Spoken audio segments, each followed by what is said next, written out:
Hey everyone, welcome back to Fashion Design with Hannah. Today we'll be sitting down with Diandra Howell, who is the founder of Shades Custom and Shades Swim. Diandra and I met while studying fashion design together at FIT, and she has grown her business ever since. And I felt like now, of all times during the pandemic, is a great time to spotlight small businesses. So without further ado, let's get on to the interview.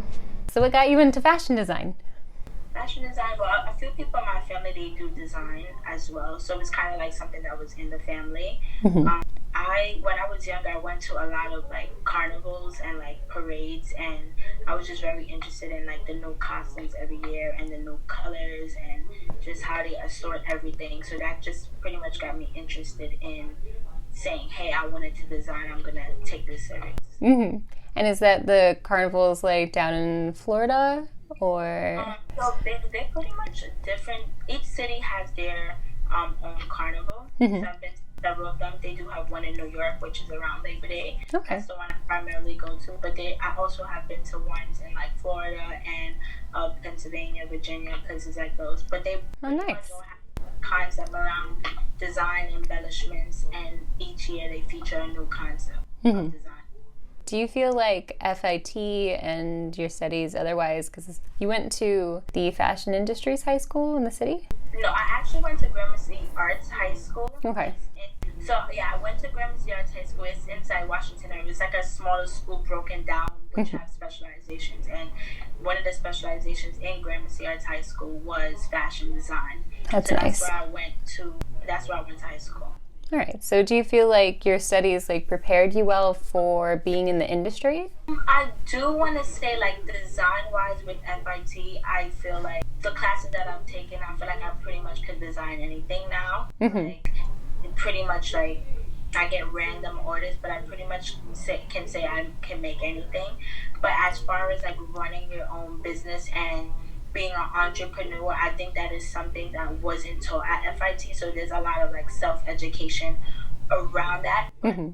FIT is not the school for entrepreneurship. It's more of the school for design and development and pattern making and constructing a silhouette. So where that comes into play, I would say that they definitely helped me build the skills around designing silhouettes and construction. Mm-hmm. So where have you learned sort of like the business aspect then? Just on the go, like cold calling people? So I actually spend a lot of time like in the library, just researching different aspects about like business license, LLC, taxes and stuff like that.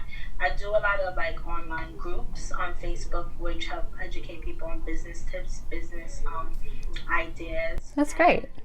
Yeah, it's actually pretty good. Like, there's this one group I'm in. She basically does monthly classes on different things around like running your own business and packaging and shipping and just different aspects. So it's basically about like self-education. And then Google and YouTube did like everything on there. That's true. Great resources. What inspired your brand overall? Like, does it change from season to season, or are you inspired more by the customer? So with Shades Custom, it's basically just a custom-made brand. Anything that people want to be designed or they have a reference photo, what we do is we pull from that reference photo and we recreate the design and fabrication to make it pop a little bit more to fit our brand's aesthetic, which is like really glamorous and elaborate, embellished looks. Mm-hmm.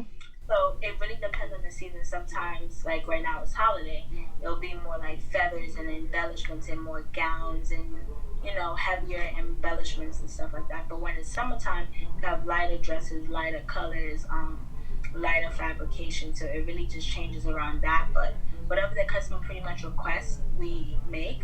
But we do have some customers that say, hey, just make me something, and then we go from there. Mm-hmm. As far as Shades Swim, it's pretty much just a seasonal brand.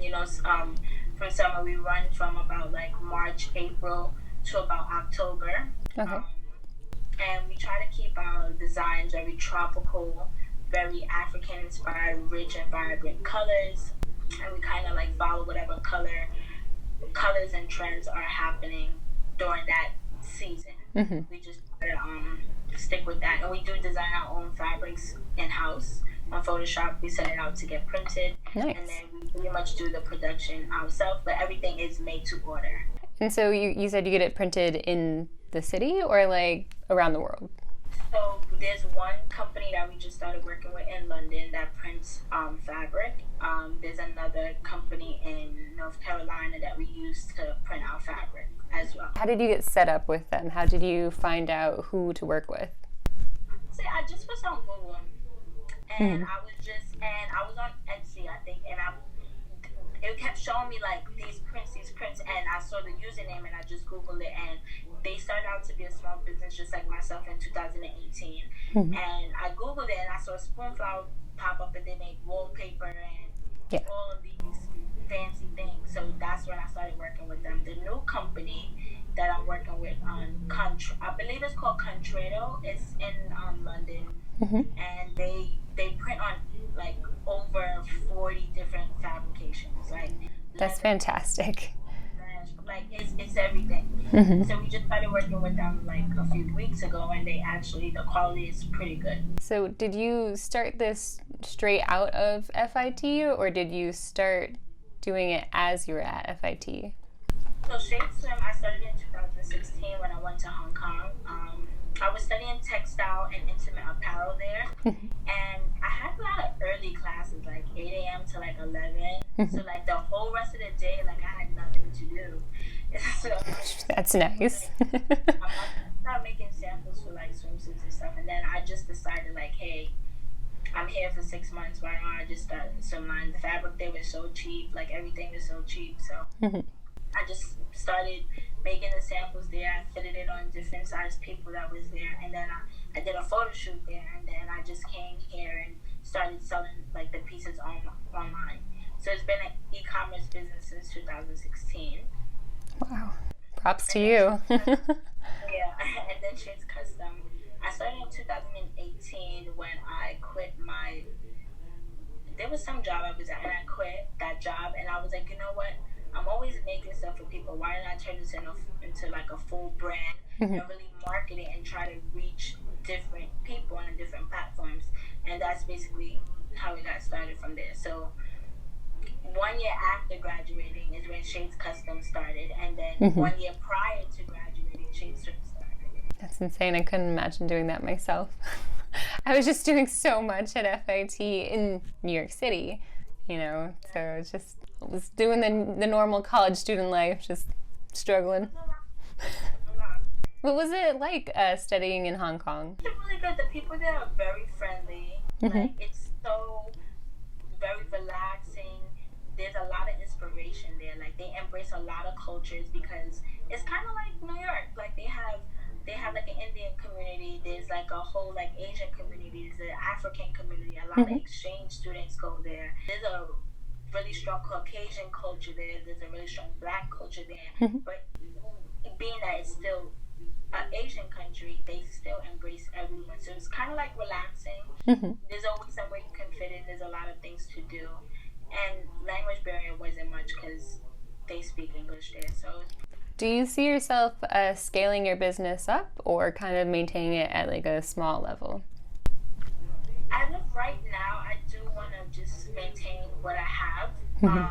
Just because I'm finding a little like, I want to maintain it at this size just because a lot of fabrications and stuff are not as available due to the pandemic. So I don't want to scale up too much, and then I find a problem having to scale back a lot more just to maintain the business. So as of right now, it's just a company of two, and we pretty much just roll that way. That's nice. So do they sew, or are they more of like an office assistant?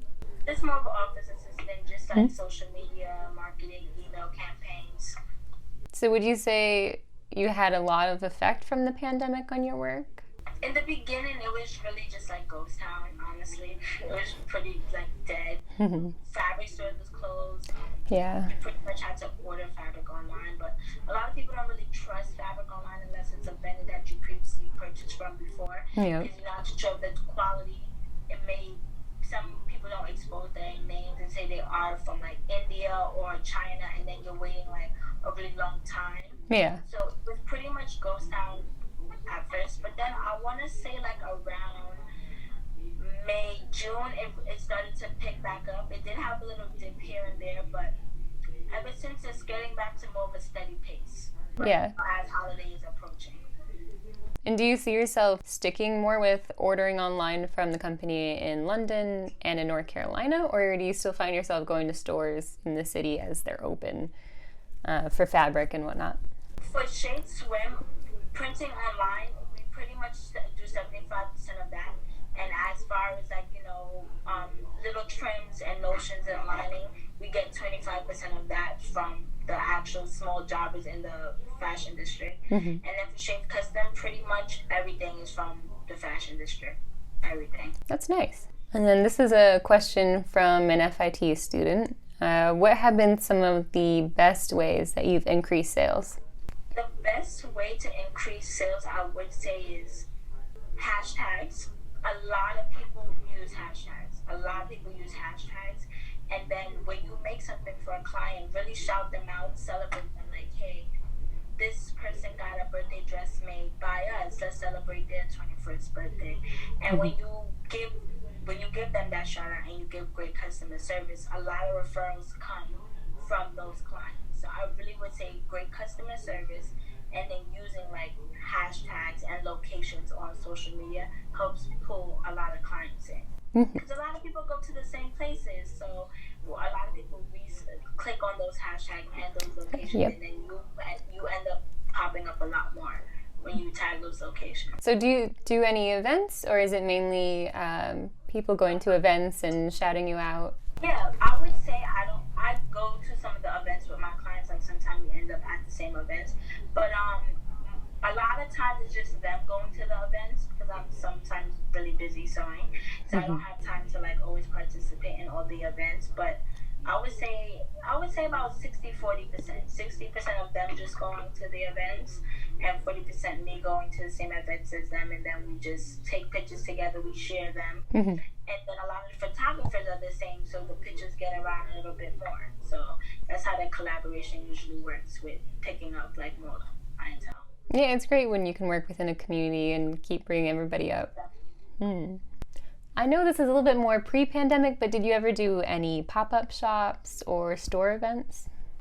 Yeah, so we participated in several pop-up shops, and they were actually pretty good, depending on the day and the location, but they're actually really good turnout. You get to meet a lot of people who are in the same industry as you, and network with people who are like publishers and bloggers or just like hostess and stuff like that. So they're actually pretty good for our business, and we hope that post-COVID or the pandemic that we get back out there and touch different communities and let them know about our brand. Even speak on like some panels and maybe do some one-on-one classes. Those type of events to really help our brand out a lot. All right, do you see yourself being sold in stores as well eventually? For swim, yes. For Shades Custom, we're pretty much going to stay online for right now because everything is pretty much a one-of-a-kind. Yeah. With Shade Swim, we're definitely working on trying to reach different platforms, different stores, different cities, maybe Miami Swim Week for future events, even like LA Swim Week, So that's just what we think about being in stores for that brand. And then you also do accessories for Shade Swim as well, right? Yeah, so none of the sunglasses are made solely by us. We do get them from a vendor overseas, and our other accessories, but they are part of our brand. They're just not designed by us. Oh, okay. So it's kind of a private label situation. Yeah, it's a private label, and we just feature them onto our brand. But all swimsuits and cover-ups are made by Shade Swim. What made you decide to expand to accessories? I like to accessorize. Like, I always have earrings and chains, and I don't know, like, I'm always with an earring cuff. And even when I go to the beach, like, it's still like a dress-up kind of moment. So I'm like, oh, I need cool earrings to go with this, or I could wear this cool anklet or a beach hat. Like, I'm pretty much like a outfit kind of person when I'm going to the beach. So I kind of wanted to, like, inspire my customers to dress very similar to my aesthetic. And did it make you kind of nervous to do a private label setup as a small brand? It did. It did make me nervous. The first season I didn't, like the inventory sold out. But then as we got into the That's fantastic. I know I try to select like different styles just to see what my customers are feeling and not feeling. But then we did have a lot of carryover of inventory, but I think it was a good experience because it allowed me to understand what my customers like versus what they didn't like. Would they try something new? And then going into the next season, it allowed me to do more research on what sunglasses are trending, what's going to be the new trend, what's the color, to have better insight on shopping from different vendors for the future seasons. Yeah, I absolutely adore the girl stuff that you did as well, like seeing the mini sunglasses, the X and O. Thank you. I know. I love those. Went like crazy. I couldn't stop like recommending it to people, and they're just. Thank you. Did you have them as like a full size as well for adults?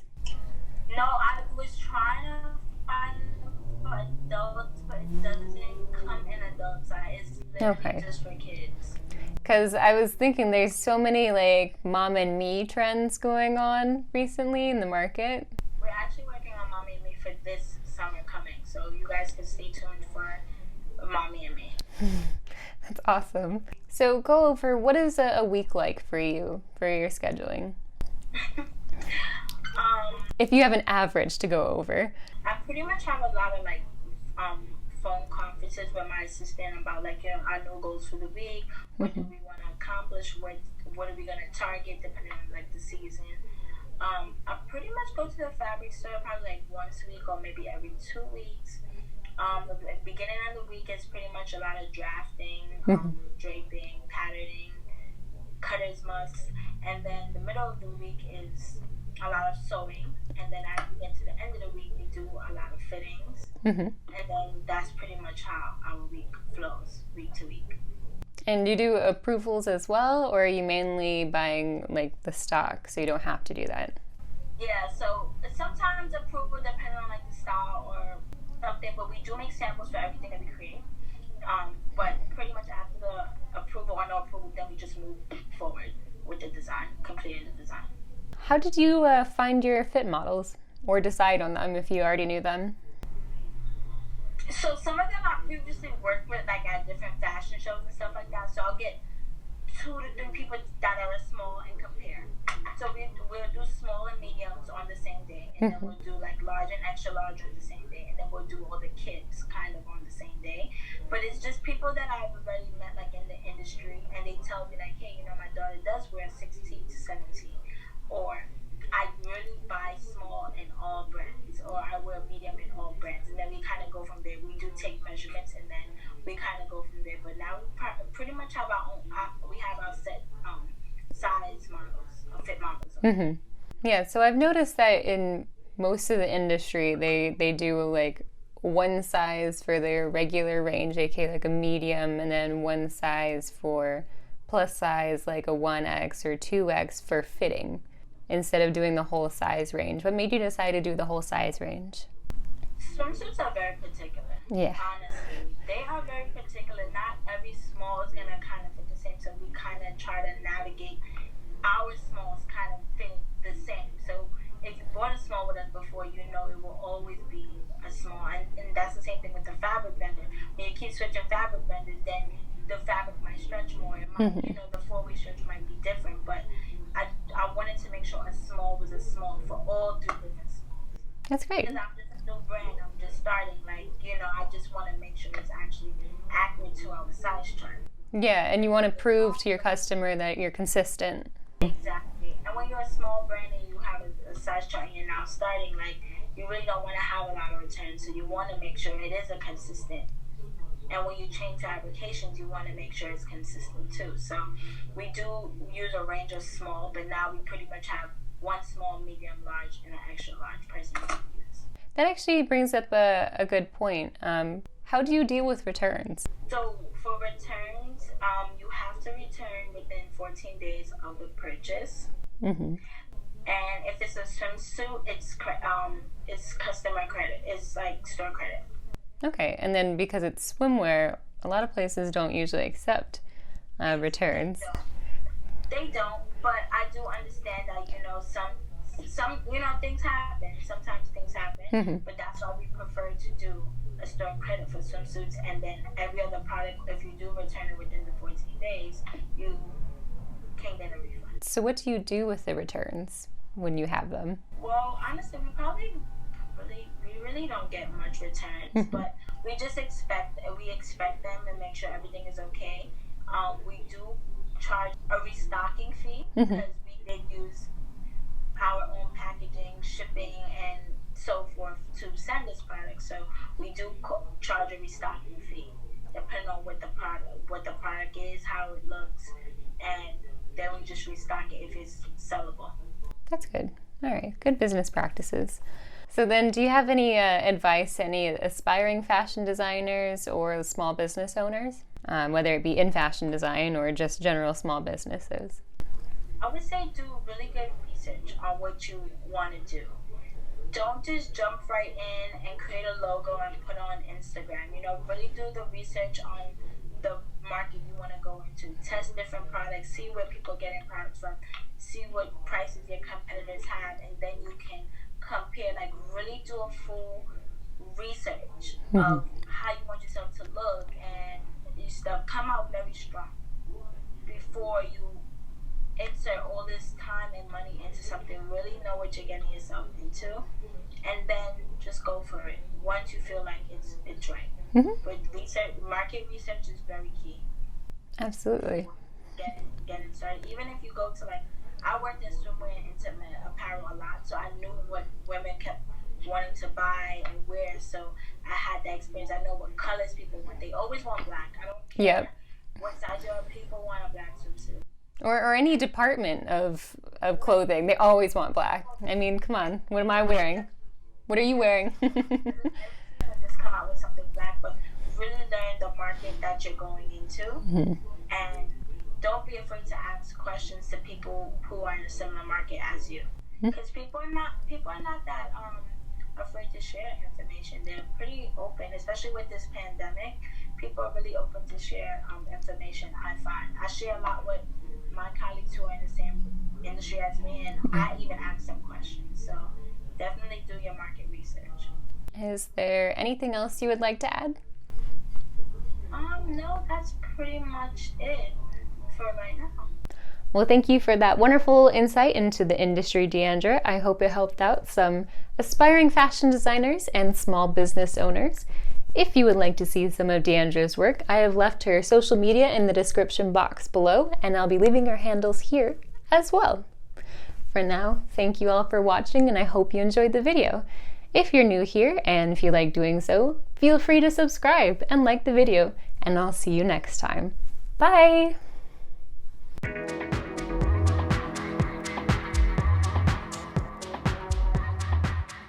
For now, thank you all for watching. Oh, editing Hannah.